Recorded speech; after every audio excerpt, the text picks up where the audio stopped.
د تورو مرچو ګټې د روغتیا پالو په ان په تورو مرچو کې د پیپرین په نامه ماده شتون لري چې د تورو مرچو سره د خوند په ښه والي سربیره د ګڼو نورو ګټو په رسولو کې مرستندوی ثابتېدی شي چې ګټې یې دا دي: اول، تور مرچ د انسان د معدې د تیزابو او قبضیت د ختمولو لپاره مرسته کوي، داسې چې د انسان د معدې تیزاب یعنې د هایدروکلوریک اسید د خارجولو چاره ګړندۍ کوي چې له امله انسان د هاضمې سیستم ښه کیږي. دوهم، تور مرچ د سرطاني غدو او حجرو پر وړاندې په نورو حجرو کې مقاومت پیاوړی کوي.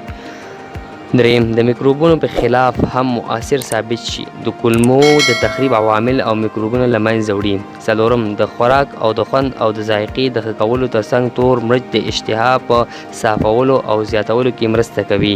پنځم، که د معدې له ګاز او تیزابیت څخه کړېږي نو اسانه علاج یې دا دی چې په خپلو خوړو کې مو تور مرچ ورزیات کړئ. شپږم، د وزن کمولو لپاره هم ګټور شی دی.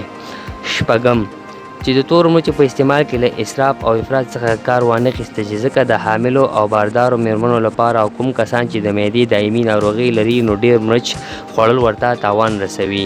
اووم، تور مرچ د میکروبونو ضد ځانګړتیاوې لري چې له میکروبونو څخه مو ژغوري. دغه راز د خېټې د چینجیو لپاره هم ګټور ګڼل کیږي. مننه.